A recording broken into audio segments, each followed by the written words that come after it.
Iran US ആണവ കരാർ ഉടൻ ഉണ്ടാകുമോ ഇല്ലയോ? ഇതാണ് ലോകത്തിന്റെ ചൂടേറിയ ചർച്ച. ഇറാൻ മുട്ടുമടക്കുമോ അതോ US പിൻവാങ്ങുമോ അതോ സർവനാശമാണോ എന്നിങ്ങനെ ചോദ്യങ്ങൾ നിരവധിയാണ്. പക്ഷേ ഈ ഒരു കരാർ ശക്തമായി നിലവിൽ വരാനാണ് കൂടുതൽ സാധ്യത.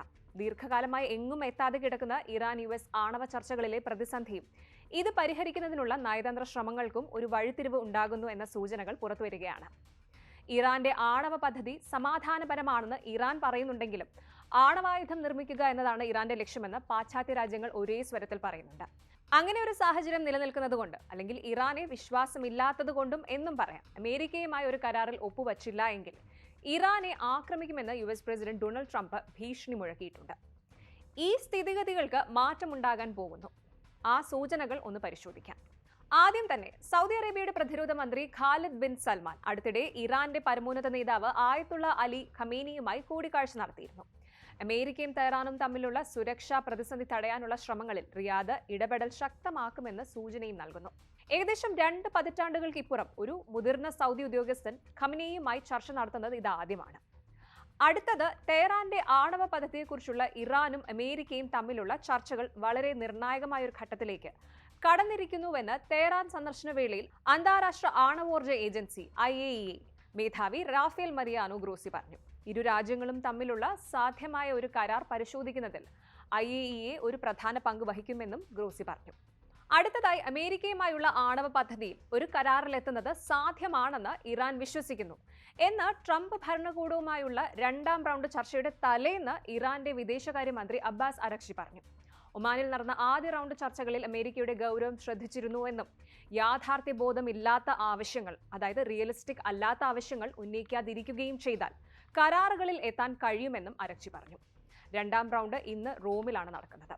റോമിൽ 2ാം റൗണ്ട് ചർച്ചകൾ നടക്കാനിരിക്കെ തെഹ്റാന്റെ അതിവേഗം പുരോഗമിക്കുന്ന ആണവ പദ്ധതിയുമായി ബന്ധപ്പെട്ട് വാഷിംഗ്ടണുമായി ഒരു കരാറിൽ ഏർപ്പെടുന്നതിന് ഇറാൻ റഷ്യയുടെ പിന്തുണ തേടുന്നതും ഒരു സൂചനയാണ്.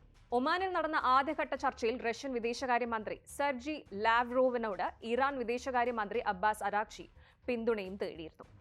അടുത്തത് യുറേനിയം സമ്പുഷ്ടീകരണത്തിൽ ചില പരിധികൾ അംഗീകരിക്കാൻ തയ്യാറാണെന്ന് ഇറാൻ കഴിഞ്ഞ ആഴ്ച അമേരിക്കയോട് പറഞ്ഞിരുന്നു. പക്ഷേ പ്രസിഡന്റ് ഡൊണാൾഡ് ട്രംപ് വീണ്ടും ഒരു ആണവ കരാറിനെ ഉപേക്ഷിക്കില്ലെന്ന് ഉറപ്പ് നൽകണമെന്ന് ഇറാന്റെ മുതിർന്ന ഉദ്യോഗസ്ഥൻ വെള്ളിയാഴ്ച പറഞ്ഞിരുന്നു. ഇനി ഇറാൻ 3 ഘട്ട ആണവ കരാറാണ് നിർദ്ദേശിക്കുന്നത്. US ഉപരോധങ്ങൾ നീക്കുന്നതിന് പകരമായി യുറേനിയം സമ്പുഷ്ടീകരണം പരിമിതപ്പെടുത്തുന്നതിനായി 3 ഘട്ട കരാറിന് തെഹ്റാൻ നിർദ്ദേശിച്ചിട്ടുണ്ടെന്ന് നയതന്ത്ര സ്രോതസ്സുകളെ ഉദ്ധരിച്ച് ഇറാൻ ഇന്റർനാഷണൽ റിപ്പോർട്ട് ചെയ്തു. ഈ ഒരു പദ്ധതി പ്രകാരം മരവിപ്പിച്ച ആസ്തികളിലേക്കുള്ള പ്രവേശനത്തിനും എണ്ണ കയറ്റുമതി ചെയ്യുന്നതിനുള്ള അനുമതിക്കും പകരമായി ഇറാൻ ആദ്യം സമ്പുഷ്ടീകരണം 3.67% കുറയ്ക്കും. 2ാം ഘട്ടത്തിൽ US കൂടുതൽ ഉപരോധങ്ങൾ ലഘൂകരിക്കുകയും UN പിഴകൾ വീണ്ടും ഏർപ്പെടുത്തുന്നത് തടയുകയും ചെയ്യും. അതേസമയം ഇറാൻ അന്താരാഷ്ട്ര ആണവോർജ്ജ ഏജൻസിയെ പരിശോധനകൾ പുനരാരംഭിക്കാൻ അനുവദിക്കും. അവസാന ഘട്ടത്തിൽ ഇറാൻ തങ്ങളുടെ ഉയർന്ന സമ്പുഷ്ട യുറേനിയത്തിന്റെ ശേഖരം ഒരു 3ാം രാജ്യത്തിന് കൈമാറും. അതേസമയം US കോൺഗ്രസ് കരാർ അംഗീകരിക്കുകയും വാഷിംഗ്ടണിൽ എല്ലാ പ്രാഥമിക ദ്വിതീയ ഉപരോധങ്ങളും പിൻവലിക്കുകയും ചെയ്യണം. ഇതൊക്കെയാണ് ഇറാൻ മുന്നിൽ വെച്ച 3 ഘട്ട പദ്ധതി. എന്തായാലും പ്രത്യക്ഷമായ സൂചനകൾ ഇതൊക്കെ തന്നെയായിരുന്നു. ഇറാനും അമേരിക്കയും തമ്മിലുള്ള 2ാം ഘട്ട ചർച്ചകൾ ഇന്ന് റോമിൽ നടക്കും. ഒമാനിൽ നടന്ന ആദ്യഘട്ട ചർച്ചകൾക്ക് ഒരാഴ്ചയ്ക്ക് ശേഷമാണ് ഇന്നത്തെ ചർച്ച നടക്കുന്നത്. ആദ്യ റൗണ്ട് ചർച്ചകളെ ഇരു കക്ഷികളും പോസിറ്റീവായിട്ടാണ് വിശേഷിപ്പിച്ചത്. ഇന്നത്തെ ചർച്ചകൾ കാര്യങ്ങൾക്ക് കൂടുതൽ വ്യക്തത നൽകുമോ ഇല്ലയോ എന്നൊക്കെ കാത്തിരുന്ന് തന്നെ കാണണം.